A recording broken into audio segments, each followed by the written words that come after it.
Hello everybody and welcome back to what's going to be the last episode in this Warptorio series.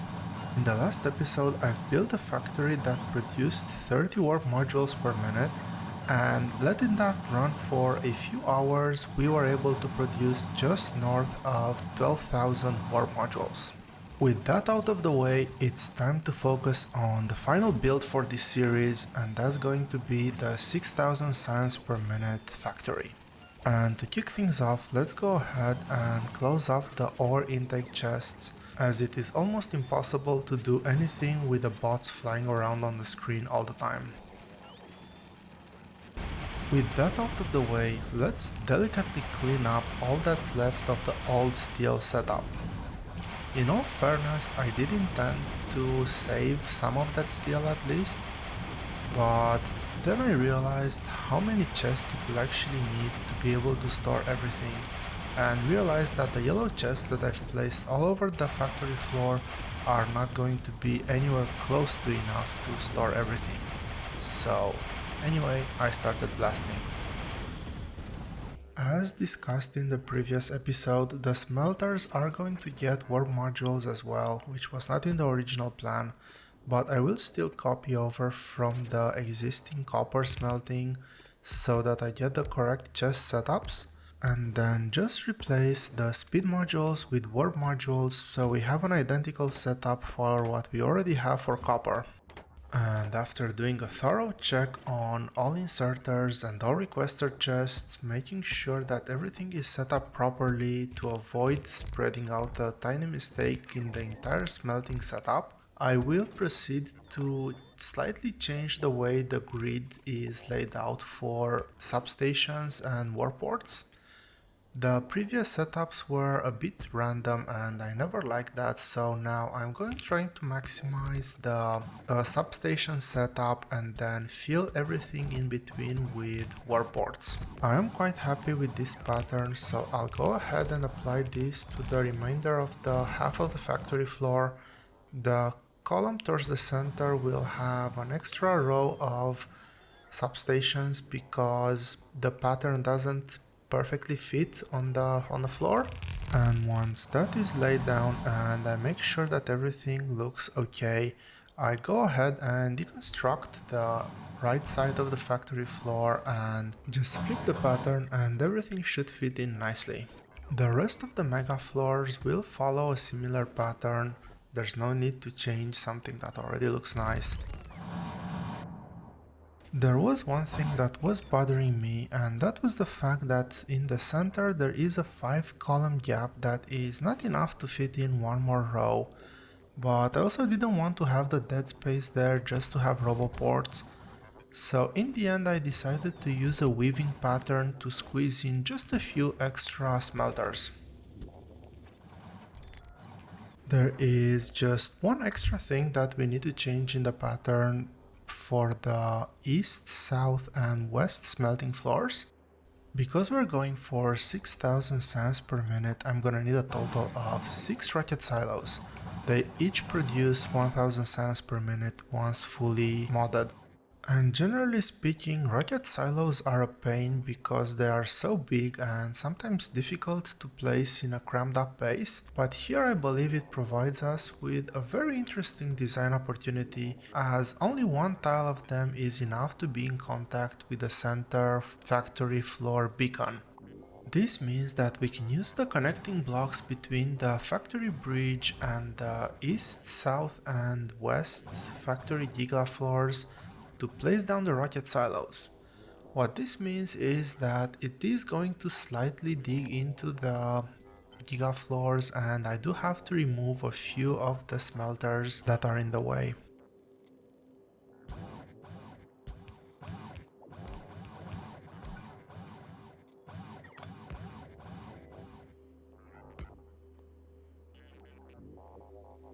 I am skipping a bit ahead here to where we fill up the west gigafactory floor with as many steel smelters as I can fit here.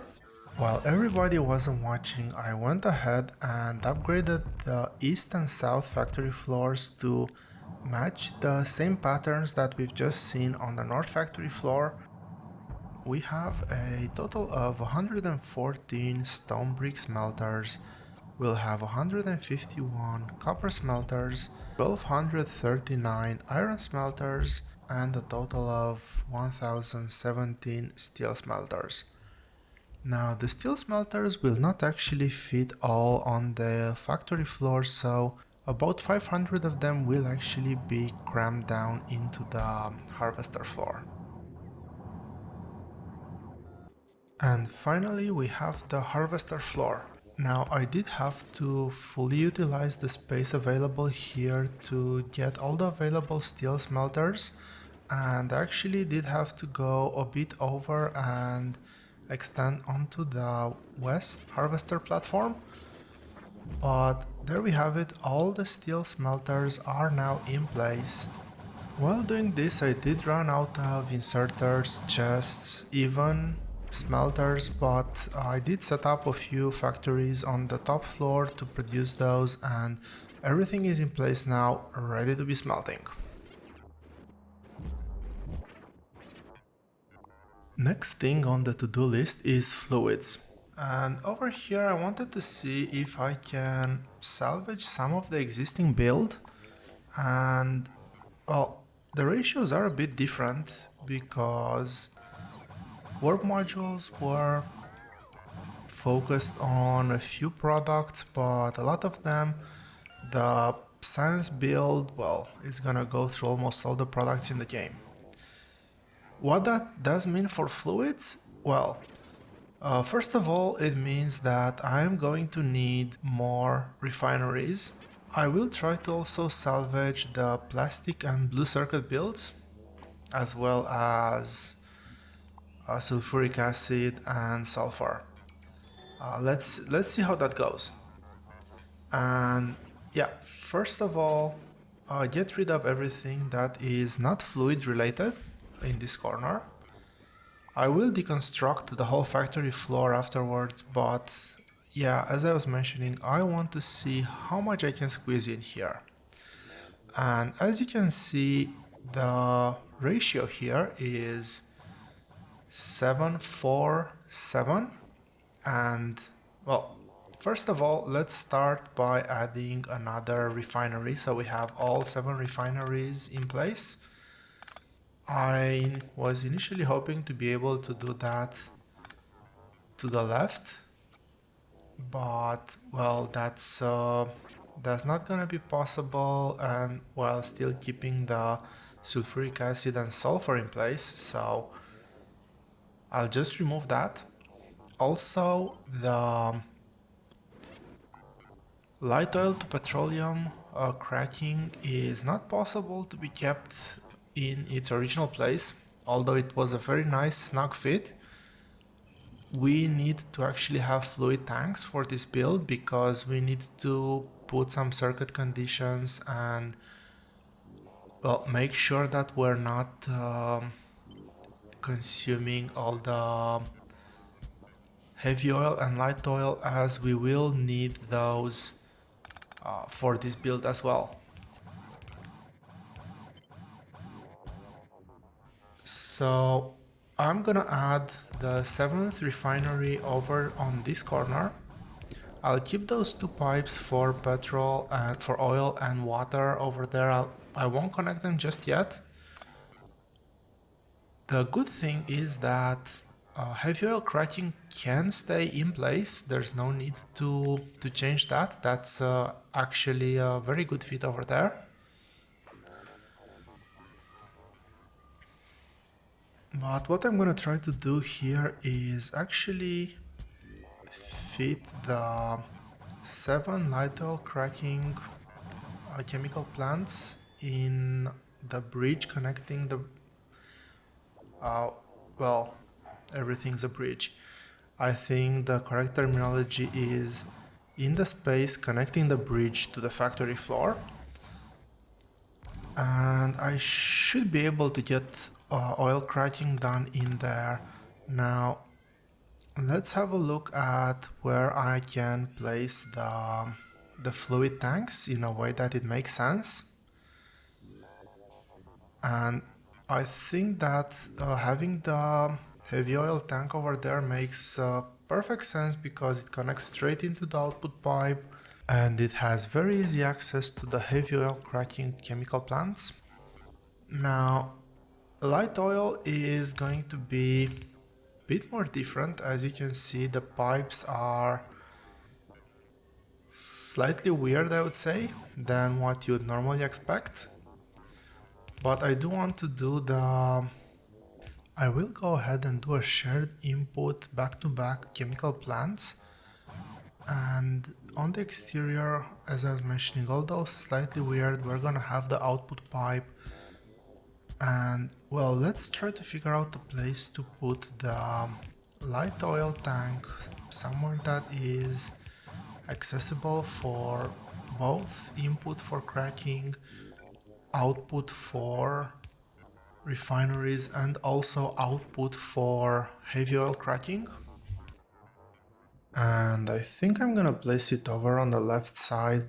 I thought about placing it on the right side, but that's gonna make the connection substantially difficult and outputting things substantially difficult.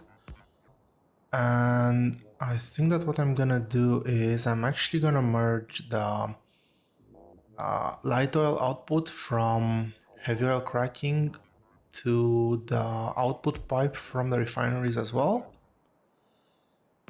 And I guess I'm gonna set up the petroleum tank over here as well. We'll use the bottom-most line for light oil to rocket fuel, and we'll use the second to last line to get petroleum out for sulfur and for plastic.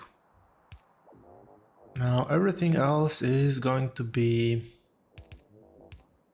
rather standard, I would say, if well, if that's a term that can be used. And well, I'm just quickly gonna try to figure out how to connect the three fluid tanks. Well, at the same time, I also need to power up the pumps, but it is quite important to be able to connect the fluid tanks to get a unified signal. I will be setting up similar circuit conditions to what we've had in the previous runs.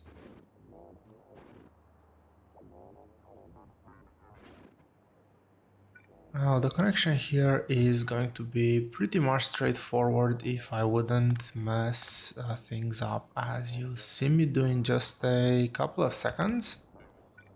I believe is the water pipe that I'm gonna forget to connect, which should be quite obvious, but well, for some reason it isn't. And yeah, I just need to figure out how to get light oil out.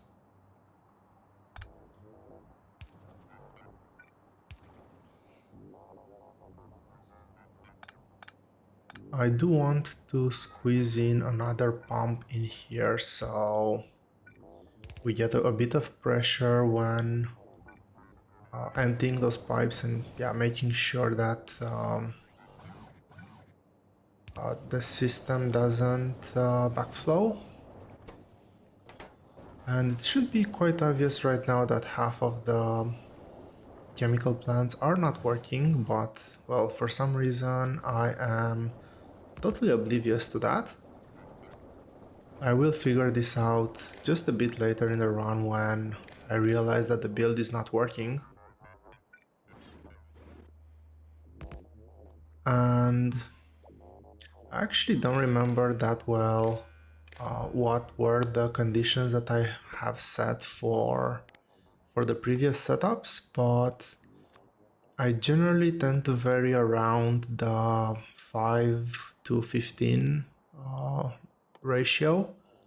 That is 5k fluid for the one that we're about to process, or having at least 5k of the fluid that we're about to process, and having no more than 15 or 20k. I'm setting it up to 20k here of the fluid that I want to be outputting.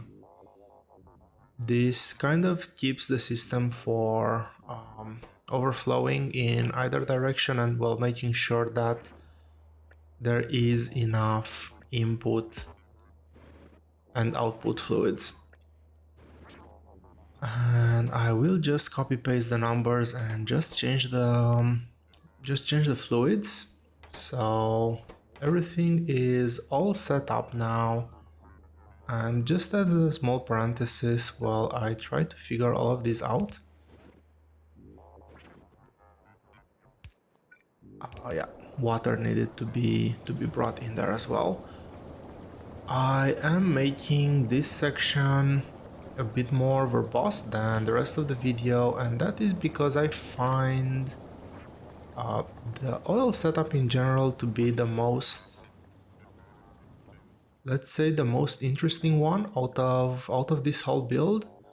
Now, the lack of space here kind of forced me into a design pattern that I don't necessarily enjoy all that much. Like, it's definitely extremely efficient, and the fact that Warptorio has some bot upgrades that allow the bots to be very efficient when it comes to carrying large volumes of resources definitely makes this way more appealing than I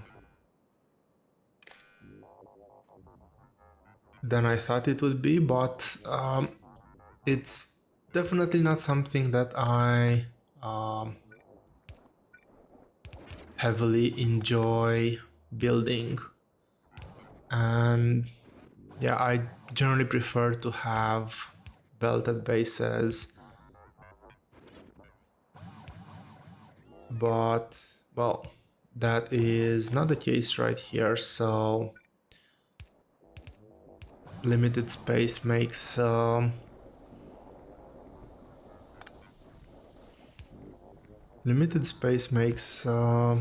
me use the most efficient, even though not the most prettiest setup.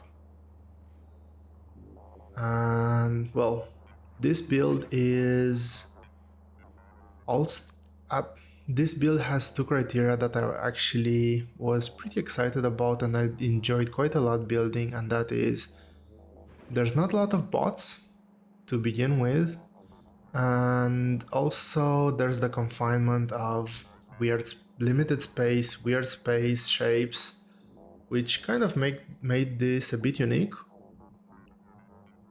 Because yeah, when I found out that when doing quite a few years of Factorio, I've been playing this since version, I think maybe 8 or 9, on and off, but the builds on a regular planet, on a non-modded planets, and even with some of the mods, tend to be repetitive. I kind of fall into a pattern, I like that pattern, and I kind of don't want to skew away from it. And the fact that, well, there's odd shapes here and very limited space where we have that huge bonus from the factory beacon makes this fairly compelling to have it done in a much nicer way, in a different way at least than I usually do. And well, with that small parenthesis out of the way, I am now just setting up the second sulfur factory. I do need 2 sulfur factories here because, well, I'm gonna need a lot of sulfuric acid, but I'm also gonna need a ton of sulfur for blue science. And well, after this point, I think that everything else becomes again a bit monotonous. And I do get a bit lazy with getting that water pipe into the second sulfur factory. I could have probably moved both sulfur factories on the bottom line now that I think about it, but it works and it's not that bad. And probably the biggest retrofit part that I'm gonna do from the warp module setup to the science setup is the fact that I'm actually gonna reuse plastic and circuits. They're in a very convenient place, which is why I kind of left oil in place as well. I wanted to be able to reuse both plastic and processors. I do need to add a few more processors at the very top, but that's what I have the center column for.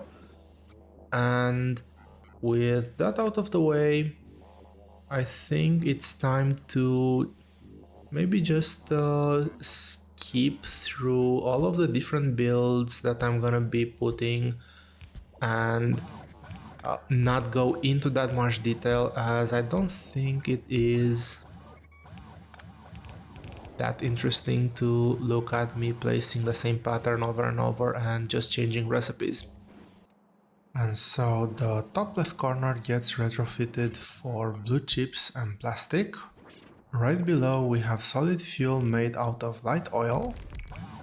And combining solid fuel and light oil, we then get rocket fuel, where we follow a similar pattern to what we previously used to have for blue chips.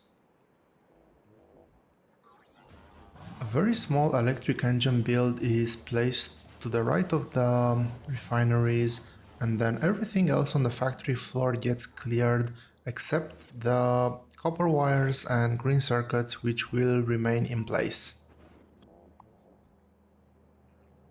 RCUs and LDSs are two of the most space-intensive recipes that we're gonna have in this build, as their recipe speed is actually quite slow.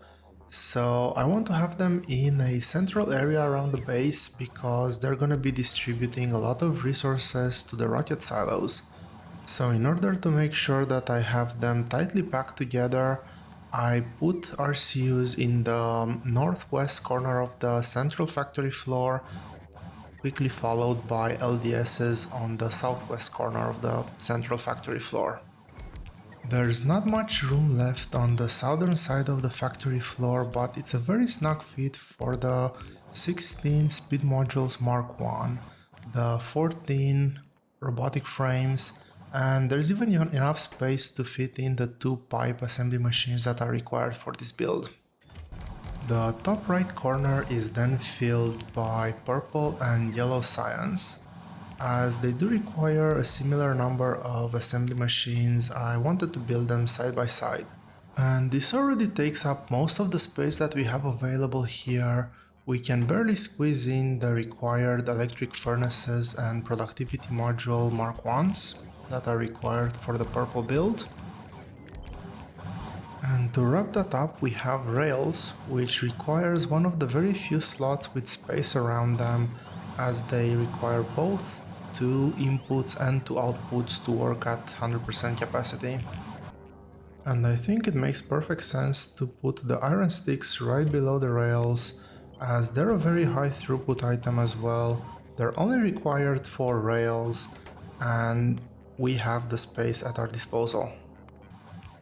The 68 chemical science pack assembly machines go onto the southern factory floor, with 8 of them going into the gap left between rocket silos and the southern factory bridge. The military science assembly machines follow to the right of the chemical science and a bit onto the southeastern corner, with just enough room in between them to have the 10 grenade assembly machines squeezed in. Walls are again another high throughput recipe, so I make sure that the place where the assembly machine goes has no substation required in between. And that leaves me with just the red ammo that's required for military science, and there's plenty of space here to put in the 4 factories that are required.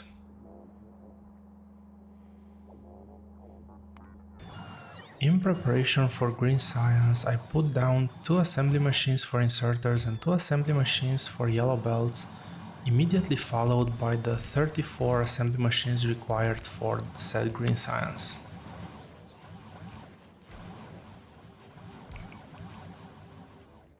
Naturally, I would say, above the green science packs come the last of the science packs that we need to place down, namely the red science packs.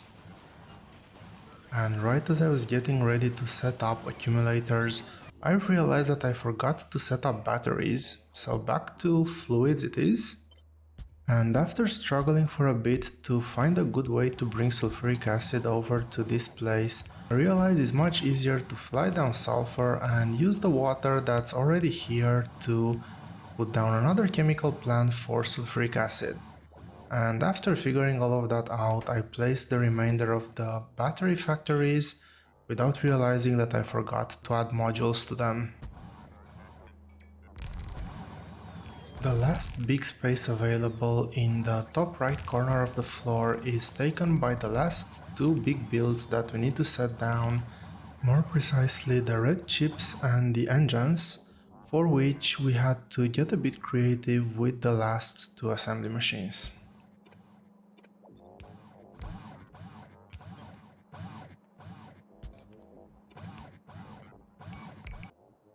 The last thing that we need to place down is the satellite build that's required to be able to launch rockets.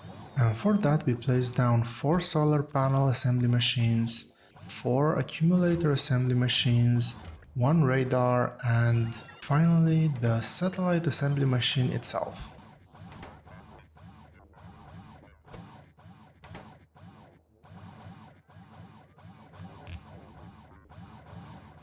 For some reason I totally forgot about gears, so I find 4 spaces that are still available and place down 4 gear assembly machines.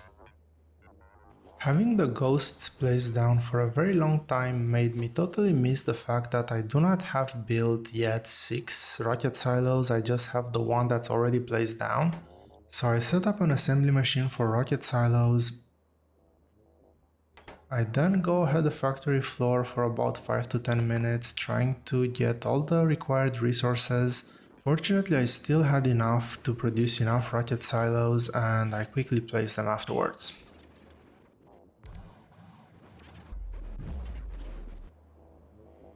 And finally, after an hour or 2 of just placing down factories, the big moment is upon us. It's time to let the resources start flowing again and see what happens.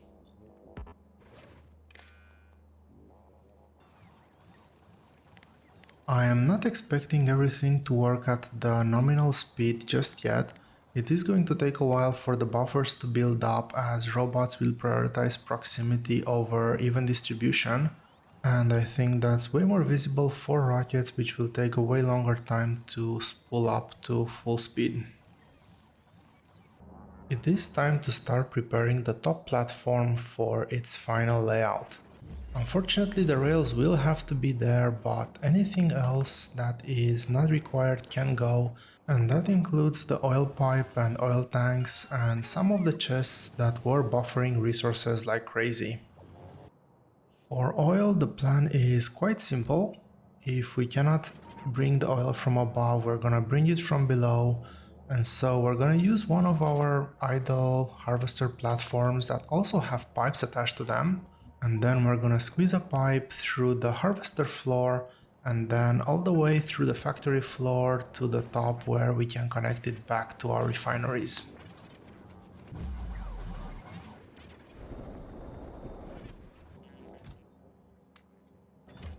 And this brings me to the last thing that we're gonna build in this series.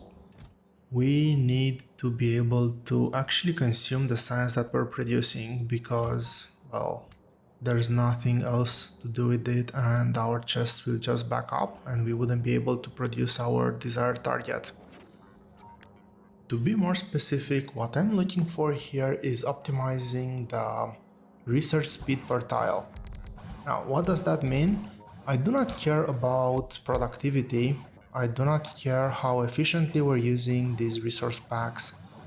The only thing I care about is how fast I can get rid of science packs in a limited space. And I am almost 100% sure that the build that I'm using here is not the most optimal build, even if it was on a regular shape, which it isn't, and that will make it even more unreliable. But it is a nice pattern that I kind of experimented with and I was quite happy with. And yes, please let me know if you have any thoughts on how this can be improved. In the actual playthrough, I did end up going with something that was slightly subpar, I would say, than what I would consider great, but it was still good enough for the purpose of this playthrough to be able to consume that 6k science per minute. And the idea was that, well, one chest can feed a maximum of 4 labs. So that's why I have lines of 4 labs, and in between I have weaved these packs of 1 chest and 4 inserters in such a way that a lab is only fed by 1 inserter and I get no duplication. Now, I did experiment a bit with chaining labs, but in the end that seems to be a bit less efficient because I still need to lose 2 tiles where the inserter is, and that throws everything off grid, off pattern, and in the end I ended up with fewer labs per tile. And because of the fact that the blueprint that I'm preparing here is on an 18 by 18 grid and a war beacon has a coverage of 9 by 9 tiles, I did end up adding 4 beacons at equal spacing so that all of the labs in here have full beacon coverage. Now the actual pattern here is not 18 by 18, it is only 15 by 15, and this means that some labs will have double beacon coverage, but that's something that I'm okay with. Taking a look at the numbers at what should be a base in a fully functional state, we can see that most of the sciences are behaving as expected, we are not consuming as much as we should, but the production is there, and except for yellow and space science, everything seems to be working within parameters.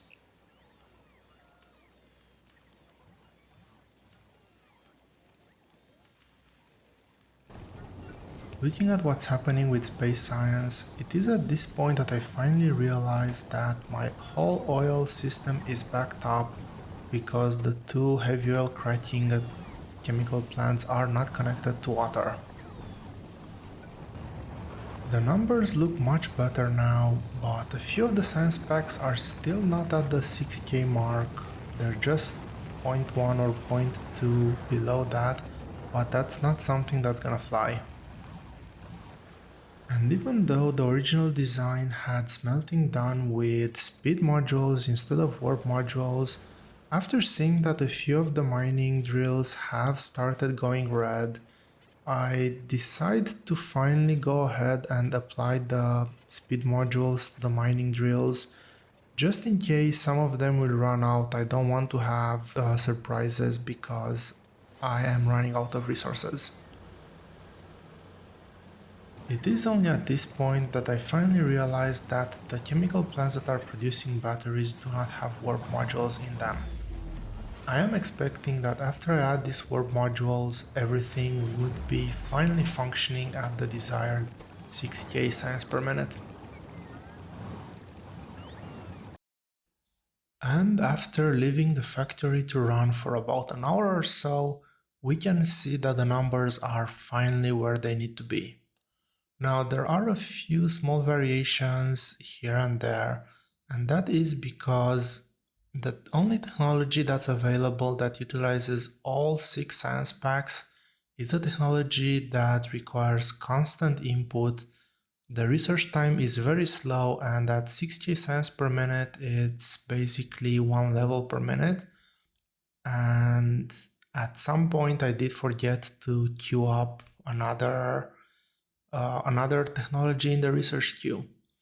But except that bit, everything seems to be holding. We are consuming the science at the desired capacity, but I don't think that the current number of labs would be able to sustain the researches that require one science pack at 60 seconds. We would need to expand more into the boiler floor if we would want to be able to sustain that. But that means that the production line for one of the science packs would need to be shut off, and I think that this is the better trade-off.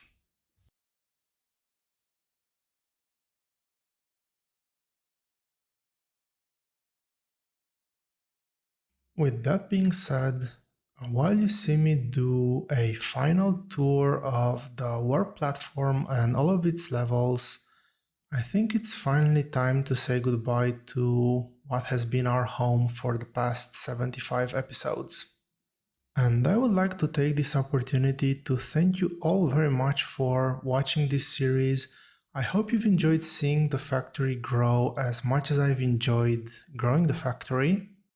And I do want to say that while the numbers might not be that great compared to some of the bigger Factorio streamers out there, I am extremely humbled and excited about how many people have tuned into this series, how much positive feedback I've gotten throughout this playthrough, and with that being said, I wanted to let you all know that there is another Factorio series in the works.